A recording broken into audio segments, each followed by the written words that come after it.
It's my feel-good breakfast show.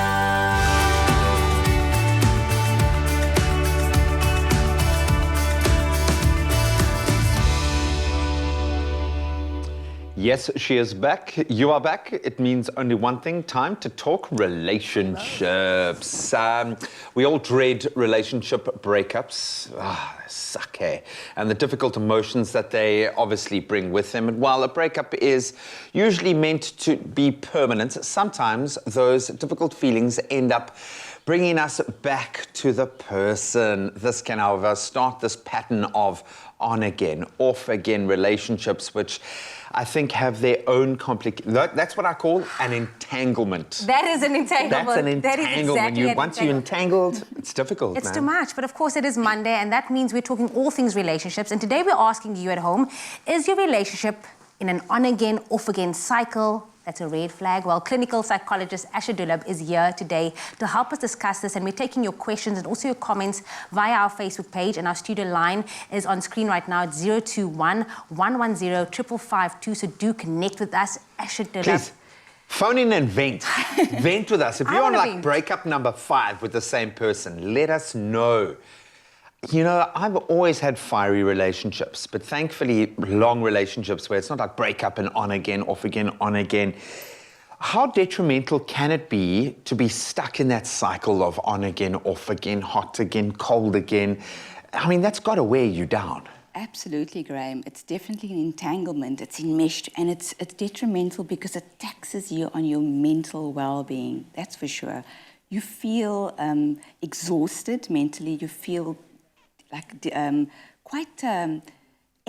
your energy just is taxed completely. You know, you can't think clearly, you can't sleep clearly, everything goes out of balance, and it's a very, very unhealthy pattern. It's toxic. And many people find themselves in this pattern for years. I mean, I've got mates who have got kids in this pattern. You know, it's not something that, like a whole lifetime worth of on again, off again. And it does. It takes so much. But the sad reality is that a lot of us start our relationships like that. And we start making excuses. We're like, listen, if this is how it starts, it's going to continue this fire between us. Why is it? Why do we make excuses for this when obviously this is, like I said, a red flag? We hope for change. We think things will change and things will get better. But of course, as human beings, we like to feel comfortable in situations that are familiar. And anything that's unfamiliar, we feel uncomfortable. We don't want to go there. We fear being alone as human beings. So we rather stay in a relationship that somewhat feels okay than rather get out, because change is not easy. What if you're in love? What if you just can't deny the feelings? And this is the cycle, you know, and I love deeply, man. That's my thing, is like once you're there, you're there. You're in it. And I've often felt like you pay the price for that. You know, like it's worth it in the end.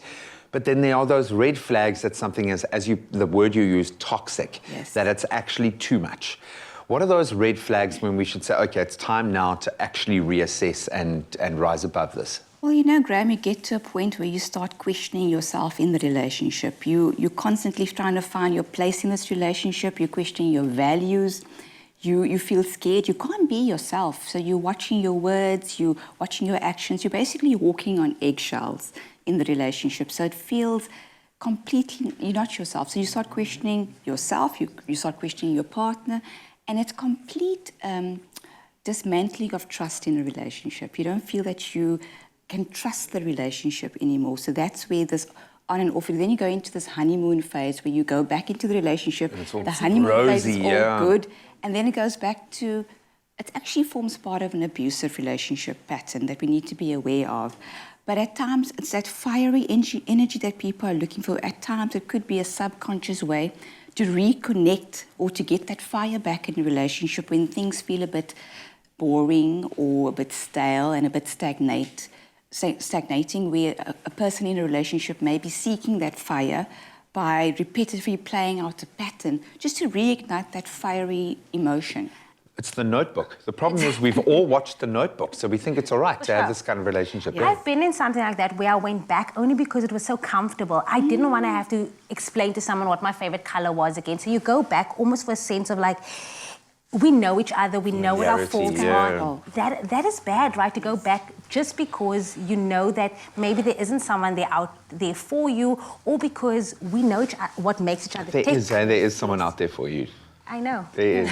I think we must remember that we've got the capacity to love more than one person in our lives. It doesn't have to be just that person. And the reality is that this on and off pattern is showing us that there are some flaws in the relationship. It can be used to try and ignite and reflame this relationship, or it could be a message of it needs to end. Have you guys ever heard that saying, if you love something, let it go. If it comes back, it is meant to be. And I think that's also the notion to this. Sometimes people think, okay, we're breaking up now, and I'm going to let you go. But now you're coming back, and you keep coming back, so it means it must be that you're my soulmate. Yes, but we're learning lessons in our relationships all the time. We need to stop and pause and try and see, how is this shifting me? What am I learning about myself? And what is my partner learning about themselves? And the blend of the relationship, it must feel comfortable. The energy of comfort must prevail. Yeah, man. And look, if you're both standing still because of this, then something is wrong. We don't want to cause like a million breakups right now, so that's not what we're preaching here. But we want to make sure that if these unhealthy patterns are setting in within your relationship, if it's an on-again, off-again kind of relationship, it's going to wear you down and have a great emotional toll. So please, if you're involved in such an entanglement, please let us know. And especially if you've found a way to break free from that cycle, because that's what I'd really like to focus on next, hit us up on the Expresso Morning Show Facebook page. It's my feel-good breakfast show.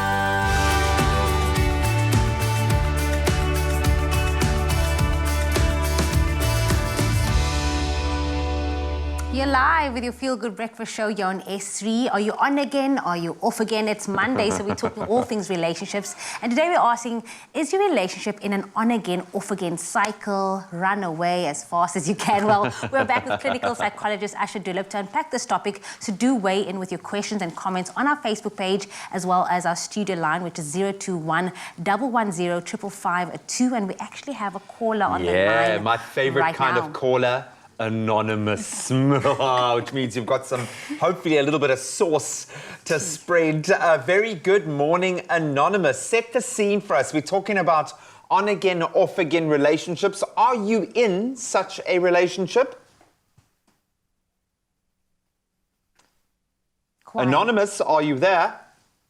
He's off again. She's off again. On-again, off-again.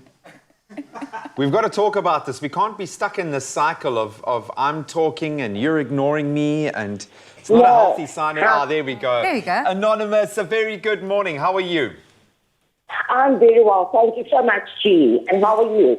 I'm very good, thank you. So set the scene for us. I understand that you're in a bit of an on-again, off-again relationship, and you have been for some time. Please fill us in. All right.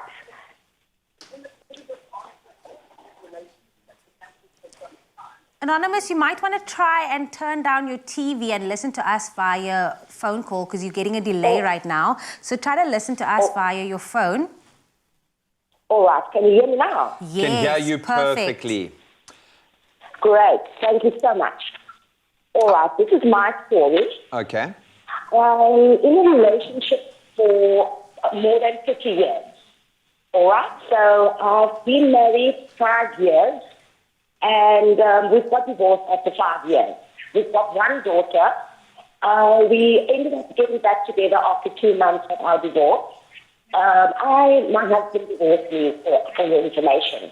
So also the other thing is, I just wanted to know, we are back together again, and we have been living together for over 17 years after my divorce. So this sounds abnormal to me. We are actually still together. We sleep in one bed. We're living under one roof. We are trying to make ends meet with financial reasons. And obviously, somehow I believe that there is failure. There is also an ex somewhere along the line, not mine, that has been involved in my life. And it's for about 50 years. So that's 3 decades. And guess what? We are so fighting and arguing over her every single day. Asha, is that normal? Oh, cool. I'm going to tell you, can I answer this one? Pick me. No, it's not normal. It's not normal, but it's awesome. It's exactly what we wanted to hear. Thank you for being so open and honest with us. Sure. Asha, where does she go? Where does she go? So there's so much happening You in know, that welcome, relationship. Julie. You know, welcome. I'm here. So many people will stay in a relationship for various reasons. I mean, even if there's, if you're living together, I mean, can you imagine if you have a fight and now all of a sudden now you have to separate your lives? It's very inconvenient.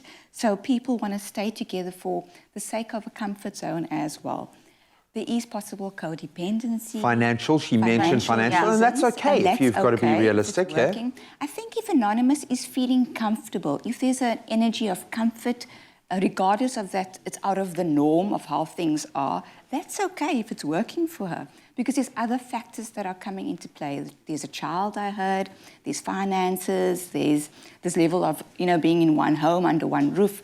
So there's a lot of factors that one needs to consider as to, let's weigh it up. Is it pain or purpose? What's serving us more here? Is there more pain? Is there more purpose? And maybe there's more purpose to sort of live together right now and try and make it work. But go for it. Anonymous, I've got to ask you, are you still there? Yes, I am, Graham. Anonymous, I've got to ask you this question. In your heart of hearts, what do you want? Do you feel like you are being forced to stay in this relationship because of financial, because of your child together, because of a whole lot of external influences? If you had a choice right now to take all of those negative influences out of the equation, would you want to be with this man? Absolutely. And the fun part of it all is, G, we feel the same way, that we are in a confusion situation. But I don't know what is the real reason. Because if there was a ex or someone affair, he would have been gone a long time. So I can't figure this out. I'm struggling for over 3 decades. But there is definitely some attraction, some love. But what is blocking it? Oh, man. Can I add my 2 cents? And I think that, both of them maybe have different personalities and they're trying to make it work, but you have to choose each other every single day. I think that is the important part here, is knowing that you guys are happy, you love one another. Anonymous, I think that you do love this man. I mean, you wouldn't be in this for such a long time, but you have to choose every single day that you're choosing this person to do this work. Not that I'm a clinical psychologist at all. You don't need to be. But actually, you just sit there, you just keep quiet. I would say, unless this is hurting your child or it is hurting either one of you, it's okay to be entangled. Clearly, there is a lot of love there. I would suggest get yourself an Asha and go and sit down together with a clinical psychologist, a counselor, someone who can help you consciously and actively unpack these things so you can make sure that no one's being hurt through this process. But you're awesome. That's the call of the week for me. Anonymous, thank you so much. And all the best of luck with your future endeavors in your relationship together. Oh, she is gone. Wow. Hey, best call ever. Yeah, I think why struggle if it's working for her? Just enjoy the moment. Yeah, man. Yeah, and try and understand the patterns. Recognize that there's a pattern. That's the first step. Yeah, as long as no one's being hurt, it's okay. But I think we need to let our spirits soar now after that meaty call and have a little bit of fun. It's my feel-good breakfast show.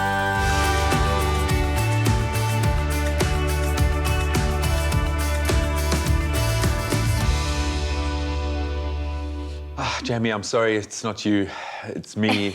I've got to call it off again. No, please, I want you back, It's what it's about this morning, on again, off again. We joke about it, but people are caught in these cycles and it can be hugely damaging. But also at the end of it, maybe the love of your life is waiting for you. You've just got to work out all the kinks. We are back with Asha Dullabh discussing what has turned out to be quite an interesting subject line. I'm going to ask you for a practical tip here, because it's one thing identifying that we're caught in these cycles. It's another thing being able to break that cycle. So now we've identified those red flags. We've kind of established that we should probably not be in relationship because it's toxic and it's too damaging. How do we break free of that cycle? The first step, Graham, is to recognize firstly that there is this cycle. There's this dance that's happening. And you do that by trying out just mindfully journaling what you are experiencing in the relationship for yourself.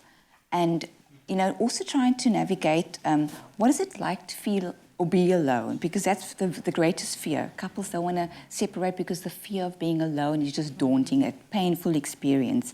And also try and re-establish other areas of your life, whether it's your hobbies or other interests that you have, connect with other friends and family members, because very often there's a lack of support when there's a breakup. And that lack of support actually then perpetuates that cycle of getting back together, because you're desperate, you're feeling alone, you're going through those depressive modes, it's taxing your mental health. And that is why we then find ourselves in that cycle. And then that whole process will perhaps allow yourself to let go if need be, because letting go can be very liberating and freeing. And if it's done gracefully and peacefully, it can be so rewarding for both parties to realize that this is not really resonating with me, this relationship is not an ideal blend, and we need to part our ways. It is a very, very toxic, unhealthy relationship, because we get addicted to that habit of that pattern. So we have an addictive mind, so we actually get addicted to it. It becomes a habit. Sure. And we need to break that habit, and we all know how hard it is to break any habit. And once we become more consciously aware that there's this habit, the first step is recognizing that the pattern is there and then trying to understand it. Easier said than done, but when there's kids involved, I'm sure that must be the difficult then part. You've just got to rise above. It's now about let's find a way that we can incorporate the kids in this and make sure that it's not going to be nasty and anything. Also, easier said than done is having a conversation with your partner. I think it's easy for me to say, go and have the conversation, say, it's not working out, we keep going back. Because that can be a part of the pattern, though. You have the same conversation over and over and over. This is the thing, we talk about communication over and over. There's such a need to communicate clearly, but there's a problem in that alone. I think the use of language and the way we communicate is a problem, because whenever we communicate with our partner, sometimes they can feel something even more, because we're perceiving what the other person is saying based on from our own perspectives. And then it becomes another fuel of disappointments, misunderstandings. I often wonder what would be a world where there's no need to communicate using language, but just feeling the relationship energetically. This year has kind of forced us to do that, because I'll speak quite openly here, as myself and my gorgeous fiancée had the most fiery, passionate relationship, and I think we both probably felt that we weren't destined to end up together. Then we enter the space of having children. Suddenly we stop living selfishly, we start living for other people, and we start seeing the best in each other. Now I cannot imagine that there is a person who's better suited for me. Let's fight for love here. When should you fight for the love, and what can you do if you are in an on-again, off-again situation? How can you transcend that, move past that? Because clearly there is love there, like Anonymous earlier. Clearly they love each other. If they've been together 30 years, on again, off again, it doesn't matter. You clearly have a connection. Like Anonymous said, there's just something there that keeps that blend that is so powerful. Remember that we come into relationships and we're a blend of energies, and when it feels right, when there's a powerful blend of energies, we can hang on to that. And because there's some meaning in that, there's depth in it. And if you're experiencing that, then all good and well, try it. But remember that when it feels abusive or feels like, you spoke about personality early on, certain personality types actually engage you in a very controlling, manipulative relationship, and one needs to be aware of that. It must not become abusive. If you're feeling abused in any way, that's a clear warning sign, but it can be a very liberating experience, an empowering experience where you've realized, wow, this actually is what I want. So a breakup can just sort of reset a relationship, and you can realize this is really what I want, and I want to commit, and I want to forgive, I want to communicate, I want to work on this. It can just redefine and give new meaning to a relationship. So just the breakup cycle must not become this toxic, debilitating experience where you are taxed mentally and physically in your well-being. When should couples come and see you, just briefly? When should, every day? Like if I was in a relationship like this, I would call you, you'd be my best friend. I'd be like, Asha, we broke up again. He said this, he did this. I think the most important thing is speak to someone, whether you're in relationship or not. If you are a couple going through this and you really want to try, speak to someone like Asha. We've got Asha's contact details on the screen right now. I think the main thing here is fight for love. Fight for it, but if it's toxic, if it's hurting you, if it's drifting into that abusive space, then make sure you stop the cycle. But thank you so much to Anonymous. Thank you to Asha. Absolutely awesome discussion this morning. I'm sorry, we're off again. We're done. Bye. Bye, Felicia.